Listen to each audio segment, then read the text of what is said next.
If anyone is going to take the crown in the Six Nations from Ireland, it's going to be this lot, isn't it? Fabien Galthie has named his French squad for the 2025 Six Nations, and it is absolutely stacked. It's also massive. There's 42 players right there, and that's even with the fact there are big names missing. There's some key men that are back. There's a load of amazing youngsters. There's even a French second division player in the squad, just to highlight how strong French domestic rugby is right now. They are very well placed to go and win. They're going to need to pull out all the stops, though, because France have got arguably the toughest schedule of anyone in this year's Six Nations, because after an opening night game against Wales at home, they have to go on the road back-to-back against England, Italy, and then Ireland. They have to play the champions away in Dublin. That game is going to be something else. Here are my thoughts on the French squad, which Fabien Galthie has announced. Your thoughts in the comments down below, please. Give the video a thumbs up and hit subscribe. So overall, firstly, the players that aren't there. There's 42 guys that have been named, and I'll go through position by position, and I'll pick what I expect to be the French full-bore team for the tournament, perhaps. But there's no Gaël Fickou. That's big.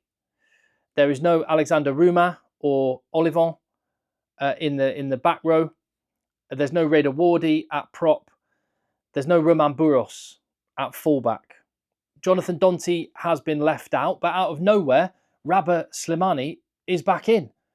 Pro D2 star Noah Nene, who plays for Dax, he's a centre, is in.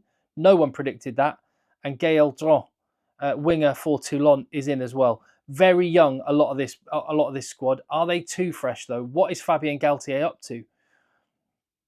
I think basically what's going on here, and I talked about this in the England and Ireland squad announcement videos, where England and Ireland have kept things fairly stable with just a couple of tweaks here and there and a little bit of succession planning. And I think the right way for England and Ireland to do it is to go with an experienced team for this Six Nations, pick the youngsters this summer while the British and Irish Lions is on, and then bring some of those guys through November and into next year's Six Nations. France are basically just a year ahead. And the reason for that is it's not a British and Irish Lions year for France. And every July, they go and send their youngsters, a development team, out on their summer test matches because the top 14 finishes so late. So a lot of these young guys have already had international rugby last summer and through November as well. And so that's why I think we've seen so many of them.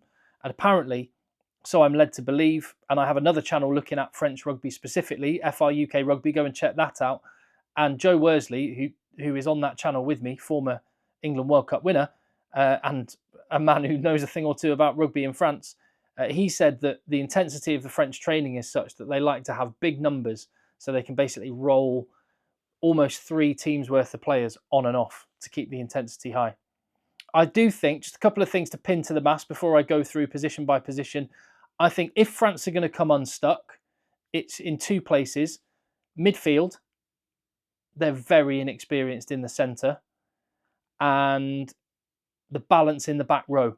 Are they going to have the line-out options that they are missing because there's no Charles Olivon? So, and who's going to start? And also, could they, without Bourros, could they be exposed to a team that attack them aerially?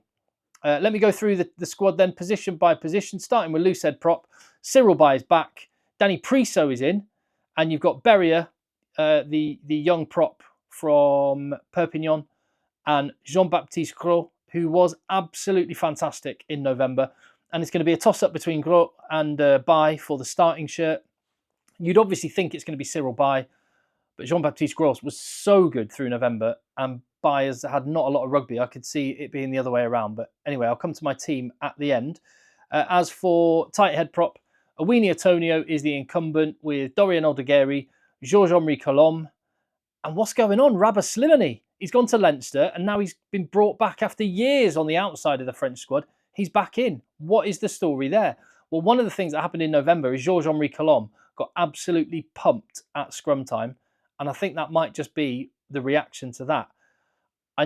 Fabien Galthie has gone, I like Georges-Henri Colombe, everything he can do around the park. I just need someone who can hold a scrum steady.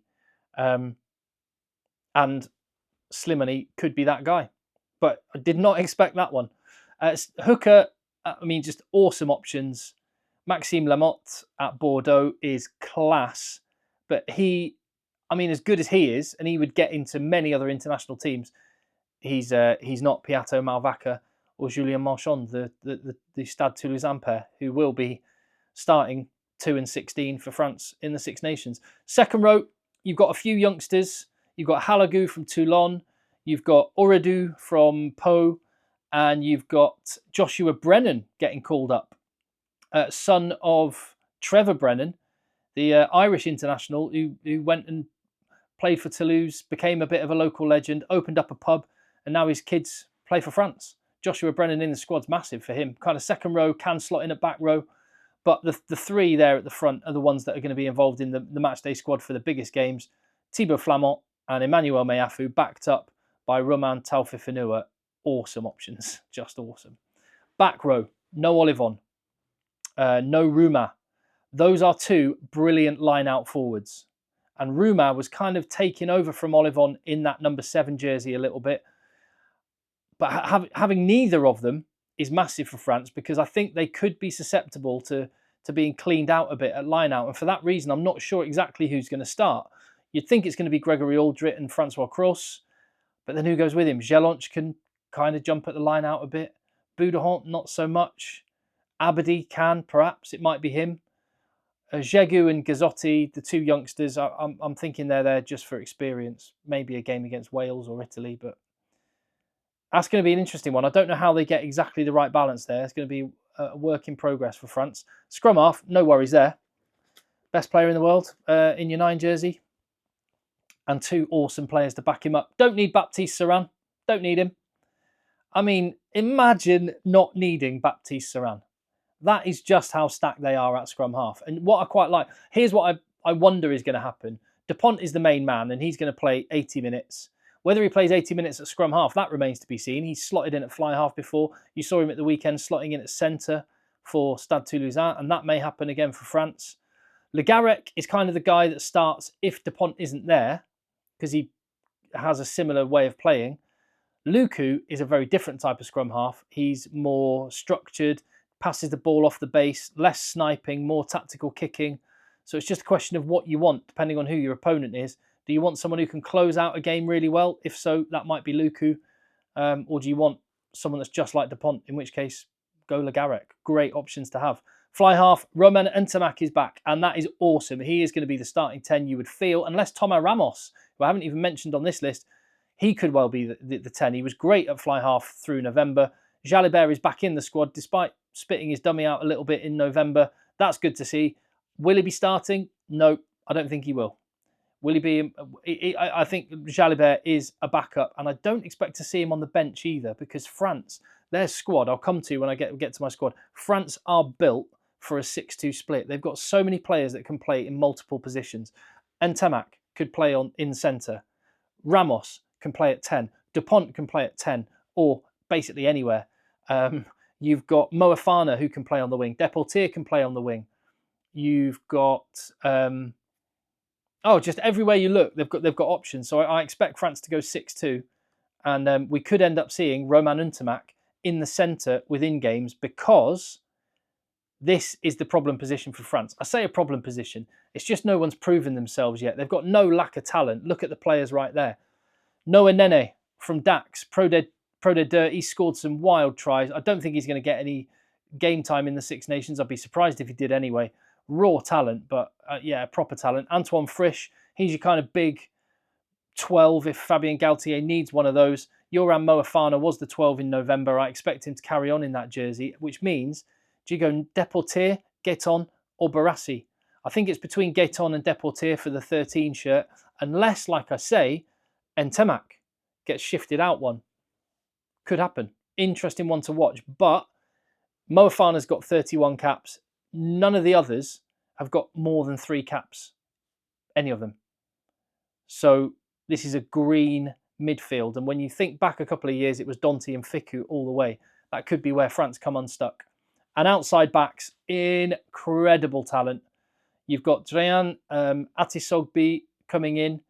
Villiers was brilliant through November. Leo Barret has been really good, but these 3 at the front, it's going to be Thomas Ramos at 15 with Lebip and Peno. I think Buros could well have been starting if he was fit because he's so much better under the high ball. And then I don't know what would happen with Ramos on the bench at 10. As it is, there we go. Just insane quality in their outside backs. Just awesome. As for a team, there you go. That's what I'm going for. Tell me what you think. Leave your comment down below. The areas I'm not sure on. Who's going to start Lucid prop? Gross was so good in November. It could be him. But I've gone for Cyril Bay because he's Cyril Bay. Who gets the third spot in the back row? I do not know. I think Gelon not really played a lot of rugby since he's been back fit and hasn't been as convincing as someone like Boudahan. So I can imagine him starting. But I don't know. I don't know who's going to play that show. It would have been Olivon or Ruma for me at 7. But without them, I do not know.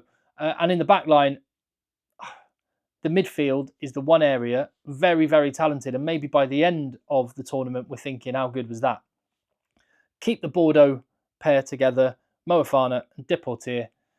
And then you've got Bordeaux out wingers as well. So you've got 9, 10, 15 Toulouse. The rest of it, Bordeaux. If you had any concerns, those combinations from club level to international, the spine of the team, the brains of the team being all Toulouse, and all of the flair and wheels being Bordeaux, not a bad place to be. They're going to be all right. And as you look on the bench, I mean, I could split hairs over who the players are actually going to be, but it's going to be a 6-2 split. They are built for 6-2. All of those players can play elsewhere. BL Biere, I didn't mention him. He could play at fullback if you needed to. Ramos can step up to 10. Ntamak can play 12. Moefana can play on the wing. Deportier can play on the wing. So you don't need, you can absolutely have 2 backs on the bench only. And I've gone for Luku at scrum half. I really like him. Le Garec is amazing. Baptiste Saran's amazing. Baptiste Jonot is brilliant. Baptiste Quiyu's awesome. They are stacked. Can they get the win in Dublin? That's going to be the biggest question. I don't think it's a gimme that they definitely win against England, but I think they are, after Ireland, favourites for the tournament. Because Ireland play at home, I just shade Ireland on this year's tournament, but France are going to be fun to watch. There's my thoughts on France. Let me know yours in the comments down below. Give the video a thumbs up. See you on the next one.